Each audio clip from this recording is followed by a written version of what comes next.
રાજ્યમાં કાળા નાણાંને સફેદ બનાવવાની નવી અને ખતરનાક પદ્ધતિ સામે હવે સરકાર અને તપાસ એજન્સીઓ સક્રિય બની છે।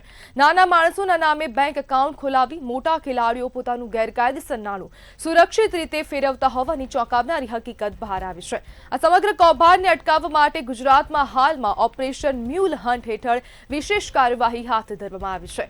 મ્યુલ એકાઉન્ટ એટલે એવા બેંક એકાઉન્ટ જેનો ખરેખરનો માલિક કોઈ બીજો જ હોય છે, પરંતુ કાગળ પર નામ ગરીબ, બેરોજગાર, મજૂર કે અજાણ વ્યક્તિનું હોય છે। આવા લોકો થોડા પૈસા, લાલચ કે દબાણમાં આવી પોતાના દસ્તાવેજો આપીને એકાઉન્ટ ખોલાવી આપે છે। પછી આ એકાઉન્ટનો ઉપયોગ સાયબર ઠગાઈ, ડ્રગ્સ, હવાલા, લોટરી ફ્રોડ અને કાળા નાણાંને સફેદ કરવા માટે થાય છે।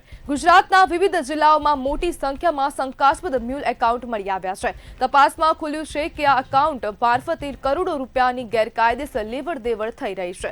પોલીસે માત્ર એકાઉન્ટ હોલ્ડરોને નહીં, પરંતુ આ સમગ્ર નેટવર્ક પાછળ બેઠેલા માસ્ટર માઇન્ડ સુધી પહોંચવા માટે કાર્યવાહી તેજ કરી છે અને રાજ્યમાંથી દરરોજ હજારો મ્યુલ એકાઉન્ટ મળી આવી રહ્યા છે। અનેક લોકોની અટકાયત કરવામાં આવી છે અને કહેવામાં આવી રહ્યું છે કે જે પ્રમાણેની હવે આ સમગ્ર મામલો સામે આવી રહ્યો છે। મ્યુલ એકાઉન્ટ પાછળ બેઠેલા માસ્ટર માઇન્ડની શોધખોળ પણ પોલીસ દ્વારા હાથ ધરવામાં આવી રહી છે। જ્યારે સાયબર ક્રાઇમનો નવો ટ્રેન્ડ સામે આવી રહ્યો છે અને આ મ્યુલ એકાઉન્ટ મારફતે સાયબર ઠગો દ્વારા વધુ એક હવે ફ્રોડ આચરવામાં આવી રહ્યો છે। જ્યારે રાજ્યમાંથી દરરોજ હજારો મ્યુલ એકાઉન્ટ મળી આવી રહ્યા છે, અનેક લોકોની અટકાયત કરાઈ રહી છે। જ્યારે ઉમરેઠના 5 શખ્સોના મ્યુલ એકાઉન્ટથી 3.38 કરોડના ટ્રાન્ઝેક્શન કરવામાં આવ્યા હતા, જે પૈસા દુબઈ મોકલવામાં આવ્યા હતા તેવું પણ તપાસમાં સામે આવ્યું છે। હિંમતનગર શહેરમાં 2 શખ્સના બેંક ખાતા પણ સીઝ કરવામાં આવ્યા છે અને રાજ્યમાં હાલ પોલીસ દ્વારા સાયબર ક્રાઇમ દ્વારા ઓપરેશન મ્યુલ હન્ટ ચલાવવામાં આવી રહ્યું છે, જેની અંદર અનેક પ્રકારની કાર્યવાહી હાથ ધરવામાં આવી છે। બેંક ખાતું કોઈને પણ કમિશનથી આપતા પહેલા સાવધાન થઈ જજો।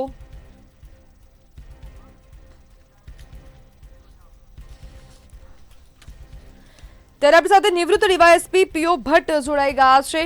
સાહેબ, રાજ્યમાં કાળા ધનને સફેદ કરવાનો હવે આ નવો કિમિયો સાયબર ફ્રોડના જે આરોપીઓ છે તે લોકોએ હવે હાથ ધર્યો છે અને અનેક પ્રકારના લોકોને અનેક કરોડોની જે ઠગાઈ છે તે હાથ ધરવામાં આવી છે, શું કહેશો?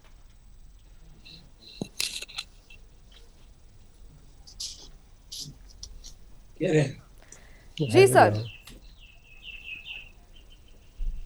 મંતવ્ય લાગે છે સંપર્ક નથી થઈ રહ્યો। જ્યારે મ્યુલ એકાઉન્ટ મારફતે કરોડોની ગેરકાયદેસર લેવડ દેવડ હાથ ધરવામાં આવી છે, ત્યારે અનેક પ્રકારના કૌભાંડો કરવામાં આવી રહ્યા છે અને સાયબર ઠગો દ્વારા વધુ એક જે સાયબર ક્રાઇમનો નવો ટ્રેન્ડ અપનાવવામાં આવી રહ્યો છે। સતત મ્યુલ એકાઉન્ટ દ્વારા જે કાળું ધન છે તેને સફેદ કરવામાં આવી રહ્યું છે। જે સાયબર ઠગાઈમાં મ્યુલ એકાઉન્ટનો વ્યાપક ઉપયોગ થઈ રહ્યો છે।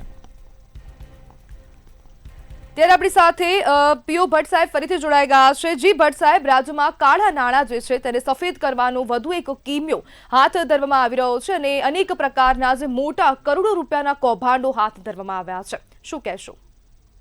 બિલકુલ સાચી વાત છે।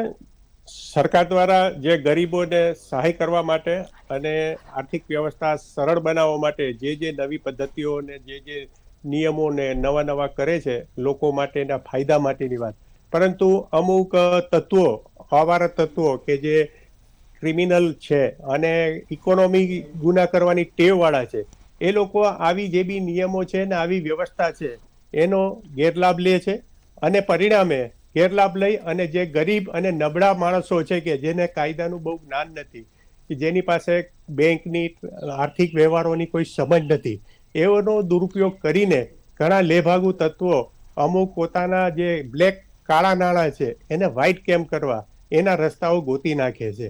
અને એમાં સૌથી જે વસ્તુ મોટી છે, અત્યારે આપણે સૌ જાણીએ છીએ કે એગ્રીકલ્ચર જે બી વ્યવસાય છે એમાં મોટા ભાગે ટેક્સની રિલીફ આપવામાં આવે સરકાર દ્વારા, પરંતુ આવા તત્વો આ વ્યવસાયમાં માર્કેટિંગ યાર્ડના માધ્યમથી ઘૂસીને ખોટી દુકાનો અને ખોટા વ્યવહારો કરી અને ગરીબ માણસોના જેને ખબર નથી એના નામે ખાતા ખોલાવી અને મોટી રકમની રોકડ નાણાં જમા કરાવી અને એની હેરફેર કરી અને રોકડ જમા કરાવે છે અને એમાંથી ચેક દ્વારા ટ્રાન્ઝેક્શન કરી બીજાના ખાતામાં આપે છે અને આ રીતે કાળું નાણું છે એને વ્હાઇટ કરવાનો આ જાતના ખૂબ ગંભીર ગુનો કહી શકાય એવો પ્રયાસ આ લોકો કરે છે।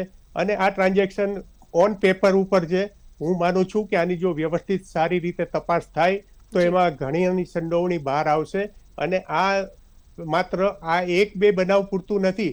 અગાઉ પણ ભાવનગરમાં અમુક જે ખોટા નામના ખાતાઓ ખોલવામાં આવેલા હતા, જી. જેના નામે ખાતા ખોલવામાં આવેલા એ લોકોને પણ ખબર નથી કે આ કેના નામે પોતે શું વ્યવસાય કરે. તો આ બહુ ગંભીર બાબત છે. જે બી તપાસની એજન્સી છે એને ગંભીરતાપૂર્વક આની તપાસ કરવી જોઈએ અને સરકારને આ મોટી આર્થિક ભટ્ટ સાહેબ, નુકસાનીમાંથી બચાવવી. જે પ્રકારે હવે હાલ કાર્યવાહી ચાલી રહી છે મ્યુલ હન્ટ હેઠળ, તો કયા કયા જે વિભાગો છે ત્યાં જે કામગીરીમાં જોડાય હોય છે, કોની સાથે કોર્ડિનેશન કરવાની ફરજ પડે છે? હા, આના માટે તો ઇકોનોમી સેલ છે, એસઓજી છે, એ જુદા જુદા ખાતા છે. ને ખાસ કરીને આ લોકોનો તો રોલ ત્યારે આવે છે કે જ્યારે આ બાબતની કોઈ કમ્પ્લેન્ટ થાય.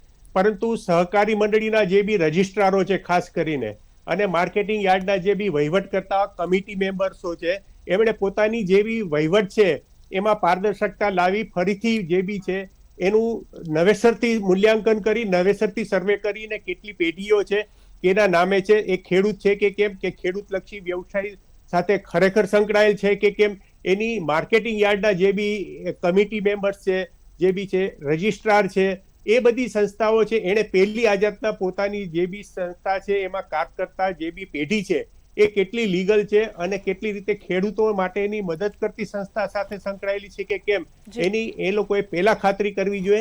આના પછીનો રોલ જે બી હશે કે જેમાં ગેરકાયદેસર કંઈ કરવાનું આવે તો બીએનએસ હેઠળ જે બી કાર્યવાહી કરવાની થતી હોય એ પોલીસ દ્વારા, અને એમાં એસઓજી છે, એમાં ઇકોનોમી સેલ છે, ઇકોનોમી સેલ વિંગ છે, એવી દરેક જિલ્લાની અંદર પણ આર્થિક ગુના નિવારણ શાખાઓ પોલીસની કાર્યરત છે. તો એમાં આ જાતના ફરિયાદો થતી હોય છે. એના પછી પોલીસનો છેલ્લે રોલ આવે છે. જી બિલકુલ ભટ્ટ સાહેબ, જોડાવા બદલ આપનો આભાર.